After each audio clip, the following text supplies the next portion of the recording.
Hello दोस्तों, स्वागत है आप सभी का आज की क्लास में।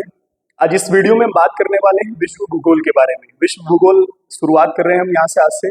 इससे पहले हमने भारत का भूगोल पढ़ा है, प्लेलिस्ट बनी हुई है, आप जाकर देख सकते हैं। सभी चीजें भारत के भूगोल के बारे में हमने आपको बताई है, विस्तार से आप देख सकते हैं। आज हम बात करने वाले हैं भूगोल, विश्व भूगोल के बारे में। तो सबसे पहले अगर भूगोल की बात करें तो ऐसा स्वतंत्र विषय है भूगोल जिसके अंतर्गत लोगों को जो है विश्व का, आकाशीय पिंडों का, वनस्पतियों का, जीव जंतुओं का, भूधरातल का, इन सब का ज्ञान दिया जाता है या इन सब का ज्ञान ही भूगोल कहलाता है। अब यहाँ से आगे बढ़ते हैं। सबसे पहले प्राथमिक स्तर पर भूगोल को व्यवस्थित करने का जो श्रेय जाता है वो यूनान के निवासियों को जाता है। किसको जाता है? यूनान निवासियों को जाता है। ये आप यहाँ से ध्यान रखेंगे, ठीक है। उसके बाद आगे बढ़ते हैं। देखो, ये एग्जाम की दृष्टि से तो महत्वपूर्ण नहीं ये चीजें, पर हाँ ये है कि आपको थोड़ा सा ध्यान रखना है। बेसिक चीजें जो है आपको बताई जा रही है, ठीक है।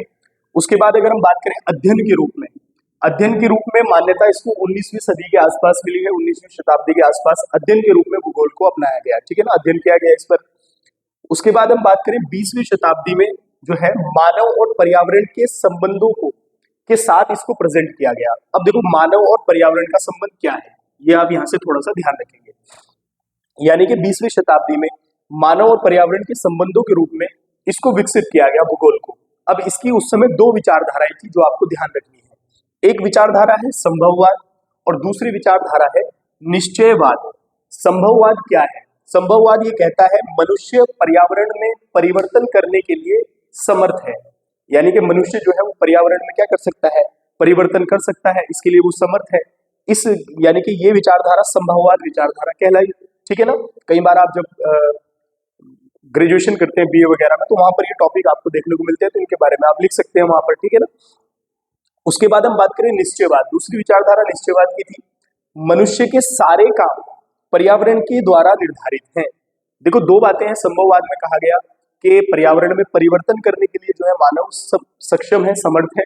और दूसरे निश्चयवाद में ये कहा गया कि वो जो है उसके जितने सारे काम है मनुष्य के, वो सब पर्यावरण के द्वारा निर्धारित है। तो ये प्रकार की घटनाएं हमें 20वीं शताब्दी के आसपास देखने को मिली। फिर आगे ये बढ़ता रहा। अब यहाँ से जो पेपर में प्रश्न बनता है वो दूसरा है, ये जो मैं आपको बताने वाला हूँ। आपने जो है जैसे भूगोल का जनक कौन है, वर्तमान भूगोल का जनक कौन है, इन सबको लेकर पेपर में प्रश्न बनते हैं, ठीक है ना। तो यहाँ से ये आप नोट कर लेंगे, केवल इसको ध्यान में रखना है और इसको जो है आपने नोट करना है, ठीक है। सबसे पहले हम बात करें भूगोल का जनक कौन है, तो याद रखेंगे हिकेटियस है। कौन है? हिकेटियस है, ठीक है।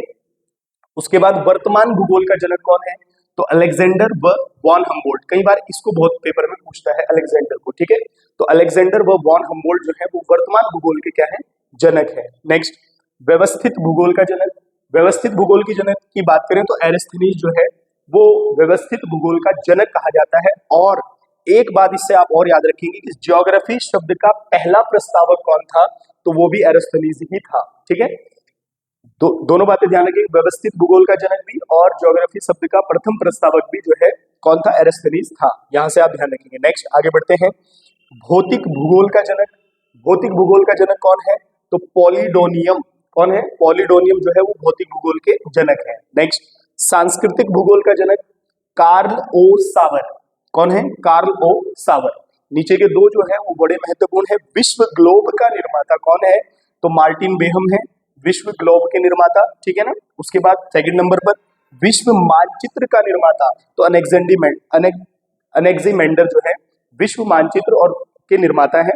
और विश्व ग्लोब का निर्माता आप याद रखेंगे मार्टिन बेहम। यहाँ से भूगोल का जनक हिकेटियस, वर्तमान भूगोल का जनक अलेक्जेंडर, ठीक है ना। तो ये कुछ बेसिक जानकारी थी विश्व के भूगोल को शुरू करने से पहले। तो आपने यहाँ से बस ये चीजें ध्यान रखनी है। इनको तो केवल बात याद रखने के लिए है, पेपर में आने की बात नहीं है ये। लेकिन ये चीजें जो है आपको याद रखनी है, पेपर में आ सकती है, पूछी जाती है कई बार वह एक नंबर में, ठीक है। अब दोस्तों हम भूगोल को शुरू कर रहे हैं विश्व के, तो हम बात करेंगे सबसे पहले ब्रह्मांड की।